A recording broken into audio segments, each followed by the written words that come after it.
हाय नमस्कार, शुभ सकाळ सगळ्यांना. कारण सकाळी सकाळी व्हिडिओ करत आहे मी, म्हणून शुभ सकाळ.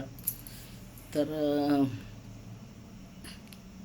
प्रत्येकाच्या आयुष्यामध्ये काही ना काही उतार चढाव आलेलेच असतात. तसं माझ्याही आयुष्यात आलेले आहेत. त्याबद्दलच मी थोडं थोडं तुम्हाला सांगते. मला जसं जसं आठवलं ना तसं तसं मी तुम्हाला सांगते. तर आपल्याला जी आपली गर्भपिशवी असते ती बऱ्याच जणांना म्हणजे कुणाला त्रास होत असतो, कुणाला होत नाही. काही ना काही प्रत्येकाला म्हणजे त्याबद्दल अनुभव आलेलाच असतो. तसंच मलाही झालेलं होतं. आता ती काय कॅरी बॅग मी काढूनच टाकलेली आहे. त्यामुळं आमच्या कंदल गावात प्रसिद्ध शब्द आहे बरं का. आमच्या गल्लीत म्हणजे बायका नाही कॅरी बॅग म्हणणार त्याला, कॅरी बॅग. लय विनोदी. तर ऐका आता माझी कहाणी. काय झालेलं होतं तर कसं असतं माहिती आहे का, कुठल्या तरी टप्प्यावरती, आपल्या वयाच्या टप्प्यावरती आपल्याला काहीतरी त्रास होत असतो. तसाच मलाही त्रास झालेला होता. म्हणजे जास्त अंगावरनं जात होतं, बरेच दिवस जात होतं अंगावरनं, मला त्याचा त्रास होत होता जास्त. मग मी काय केलं, मी काही जास्त डॉक्टरांना दाखवलं नाही. आमच्या इथे एक अभ्यंकर डॉक्टर होते, त्यांना दाखवलं. आणि मग त्या म्हणल्या प्रॉब्लेम आहे, तुम्हाला पिशवी काढावी लागत. मग माझं ऑपरेशन झालं, पिशवी काढली. आणि झालं थोडे दिवस निघून गेले, मुलगीकडे गेले. थोडं माझ्या मैत्रिणींनी मला हातभार लावला.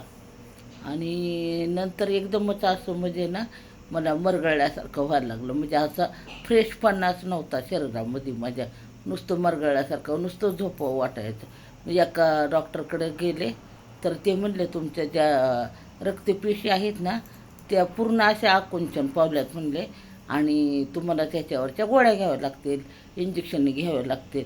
अरे देवा म्हणलं, आता काय करायचं, सलाईन लावायला लागेल म्हणलं. मग गेले बरं का मी दवाखान्यामध्ये. एकच सलाईन लावलं, एकच इंजेक्शन घेतलं. अगवाय मला असा त्रास व्हायला लागला तर काय सांगायलाच नको. मला ते सणच होईना, माझ्या तब्येतीला सुटच होईना मला. मग ते सलाईन सोडून दिलं. त्या गोळ्या आणल्या, भलं मोठं पाकिट होतं, 30 का 50 गोळ्या, किती होत्या गोळ्या पुन्हा स्टॉक. ते आणलं, ते रक्त प्रसरण पावण्याचं, तेही माझ्या तब्येतीला सुट होईना. म्हणजे मला काय काय काय वेगळंच काय काय व्हायला लागलं. मग मी त्याही गोळ्या कुणाला तरी देऊन टाकल्या, माझ्या मैत्रिणीलाच दिल्या त्या गोळ्या. आणि मग बघा, मला काही सहनच होईना मला म्हणजे तब्येतीला सुटच होईना. आणि मग शेवटी मग मी काय करायची माहिती का, माझा मुलगा तेव्हा बोरबेटला कामाला होता. आणि सकाळी जे तो का नाही मला पाणी उतरून ठेवायचा आणि तो कामाला निघून जायचा. तिला डबा नाही, काय नाही काय नाही, तसंच जायचं होतं. कारण मला काहीच काम होत नव्हतं. आणि आम्ही दोघंच मायलं घरात. माझ्या दोन्ही मुलींचे लग्न झाली होती. ते त्यांच्या घरी सुखी म्हणजे तिकडे त्यांच्या संसारात होते. आणि आम्ही दोघंच मायलं का. मी माझ्या स्वतःसाठी सुद्धा स्वयंपाक करायचे नाही असं. आणि पुरी तर किती दिवस येऊन राहणार आहेत आपल्या घरी, असं होतं ना. त्यांचा पण संसार होता. आणि मग शेवटी बघा, माझी मैत्रीण मग यायची, मग मला स्वयंपाक करून ठेवायची, भाकरी सगळं तीच करायची. एक टाईम तर तीच करायची. आणि पोरगं माझं वडापाव खाऊन कसं तरी दिवस काढायचं. कारण खरं नाही, मला काही होतच नव्हतं.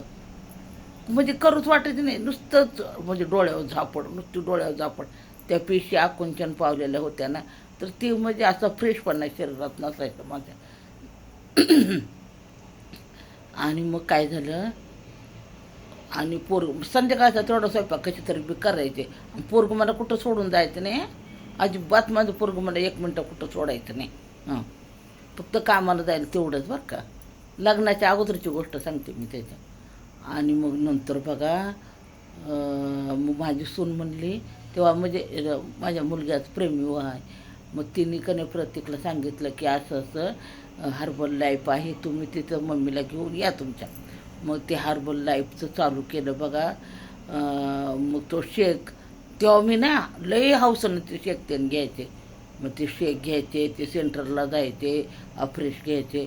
आणि मग तुम्हाला सांगते, मला खरोखर तेव्हापासून बरं वाटायला लागलं. आणि मग तेव्हापासून मग मी ते अफ्रेश घ्यायला लागले. आणि खरं सांगते, म्हणजे त्याच्यामुळं माझ्या शरीरामध्ये भरपूर असा बदल झाला.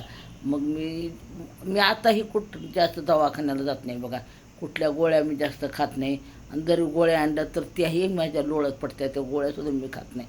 पण मी 10 महिने म्हणजे माझी अवस्था काय होती ही मलाच माहिती. तेव्हा मी नुसतीच झोपायचे. पण हर्बल लाईफ चालू केलं. माझ्या चॅनलवरती मोठा एक व्हिडिओ आहे बघा हर्बल लाईफचा. आणि अशा प्रकारे बघा 10 महिने मी झोपून काढलेले होते.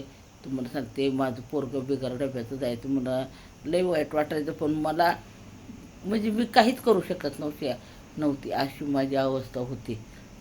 म्हणजे बाईला कधी काय होईल, काय म्हणजे कुठल्याही व्यक्तीला सांगते तुम्हाला, कधी काय होईल काही सांगता येत नाही.